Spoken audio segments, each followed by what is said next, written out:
జాతీయ ఆహార భద్రతా చట్టం 2013ను పకడ్బందీగా అమలు చేయాలని జిల్లా కలెక్టర్ కె హేమవతి ఆదేశించారు. గురువారం ఐడీఓసీ సమావేశ మందిరంలో జిల్లా కలెక్టర్ కె హేమవతి అధ్యక్షతన డిస్ట్రిక్ట్ లెవెల్ విజిలెన్స్ కమిటీ సమావేశం నిర్వహించారు. ఈ కార్యక్రమానికి విశిష్ట అతిథిగా రాష్ట్ర ఎస్సీ/ఎస్టీ కమిషన్ చైర్మన్ బక్కి వెంకటయ్య హాజరయ్యారు. ఈ సమావేశంలో జాతీయ ఆహార భద్రతా చట్టం 2013 అమలుపై సమీక్షించారు. ఈ సందర్భంగా జిల్లా కలెక్టర్ మాట్లాడుతూ పేదవారికి ఆహార భద్రత కల్పించడంలో భాగంగా జిల్లాలో గల 26 మండలాల్లో గల మొత్తం 686 చౌకధరల దుకాణాల పరిధిలో 3,33,332 ఆహార భద్రతా కార్డుల ద్వారా 10,37,262 మంది లబ్ధిదారులకు ప్రతి నెల 6,583 మెట్రిక్ టన్నుల సన్నబియ్యం సరఫరా చేయడం జరుగుతుందన్నారు. అదేవిధంగా ప్రభుత్వ పాఠశాలల్లో మధ్యాహ్న భోజనం, సంక్షేమ వసతి గృహాలు, గురుకులాల విద్యా సంస్థల్లో ఆహారం, అంగన్వాడీ కేంద్రాల్లో చిన్నారులకు పౌష్టికాహారం అందించడం జరుగుతుందన్నారు. ప్రభుత్వం ఆహార భద్రత కోసం కల్పించిన ఈ వసతులు లబ్ధిదారులకు అందేలా అధికారులు 100% పర్యవేక్షణ చేయాలన్నారు.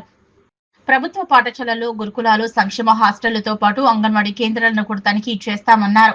మెనూ ప్రకారం పౌష్టికాహారం అందించకుండా చర్యలు తీసుకుంటామని హెచ్చరించారు. అంగన్వాడీల అభివృద్ధి పనులను పరిశీలిస్తామన్నారు. మధ్యాహ్న భోజనం కోసం ప్రభుత్వ పాఠశాలలకు సరఫరా చేసే సన్నబియ్యం నాణ్యతగా ఉండాలని సూచించారు. హాస్టళ్ల నుంచి వర్కర్స్ వంట సరుకులను బయటకు తీసుకెళ్లకుండా హాస్టల్లో సీసీ కెమెరాలు పెట్టాలని, మెనూ ప్రకారం క్వాలిటీ మరియు క్వాంటిటీ ఆహారం అందించాలన్నారు. అన్ని హాస్టళ్లలో పిల్లల ఇబ్బంది పడకుండా త్రాగునీరు, మరుగుదొడ్ల సౌకర్యం సమస్య రాకుండా చూడాలన్నారు. సంక్షేమ హాస్టళ్లలో ఆహార పదార్థాల నాణ్యతను పర్యవేక్షించేందుకు ప్రతి మండలానికి ఒక ప్రత్యేక అధికారిని నియమిస్తామని తెలిపారు. సిద్దిపేట మరియు గజ్వేల్లో ఎస్సీ వెల్ఫేర్ పోస్ట్ మెట్రిక్ విద్యార్థులకు వసతి ఏర్పాటు చేయాలన్నారు.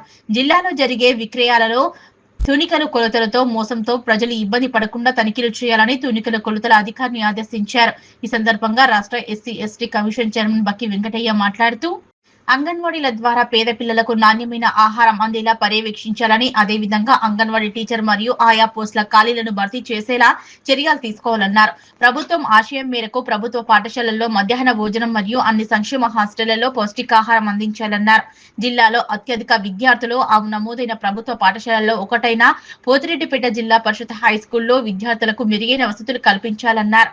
ఈ సమావేశంలో జిల్లా పౌర సరఫరాల శాఖ అధికారి తనూజ, జిల్లా పౌర సరఫరాల మేనేజర్ గోపీకృష్ణ, జిల్లా గ్రామీణ అభివృద్ధి అధికారి జయదేవ్ ఆర్య, జిల్లా వైద్య ఆరోగ్య శాఖ అధికారి డాక్టర్ ధనరాజ్, జిల్లా తూనికల మరియు కొలతల అధికారి శివరంజని, డిఈఓ శ్రీనివాస్ రెడ్డి, జిల్లా సంక్షేమాధికారి శారద, జిల్లా ఎస్సీ/ఎస్టీ బీసీ మైనార్టీ సంక్షేమ అధికారులు పాల్గొన్నారు.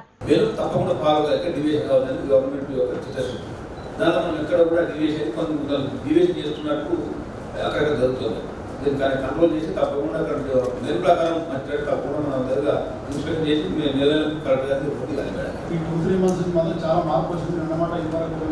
అయితే 40 లక్షలతో మా కేసీఆర్ నగర్ అవన్నీ ఐదు ప్రొసీజర్ అనేది గైడ్లైన్స్ మళ్ళీ జిల్లు కొంచెం మార్పులు చేసి పంపిస్తామని చెప్పి దీనికంటే ముందు మేడం మనం ప్రమోషన్ ఫైల్ ఒకటి మూవ్ చేయాల్సి ఉంటుంది. మనసులో 2 సంవత్సరాలు అయింది మేడం, 4 సంవత్సరాలు పెండింగ్ ఉన్నాయి. ఇక్కడైతే ఇబ్బంది అవుతుంది. ఆయనకు ఆంధ్ర ఉన్నాయంటే నేను ఒక వారం కూడా జీవిస్తాను. నేను 2 రోజులు వచ్చింది మేడం, వారం రోజులు జీవిస్తాను. మీ మేడం గారు వాళ్ళందరూ పిలిపించి మీటింగ్ అయ్యాను. నిన్న అంతే మేడం కలిసి అయిపోతుందని చెప్పింది. వస్తుంది అయితే కాకపోతే జీవో కొంచెం ఏదో చేంజెస్ చేస్తున్నారంట. 3 రోజులు వారం రోజులు అయితే చెప్పింది వస్తుందని చెప్పారు. ఎమ్మెల్యేస్ పాయింట్ ఉస్నాబాద్ ఉంది మేడం. ఈ ఉస్నాబాద్ లోపల ఎక్కువ మనకు రైస్ డ్యామేజ్ అయినా, బ్రోకెన్ రైస్ వచ్చినా అక్కడ చేంజ్ చేయాలి అంటే ట్రాన్స్పోర్ట్ ఆ బెజ్జికి మండలంలో ఇక్కడ సిద్దిపేట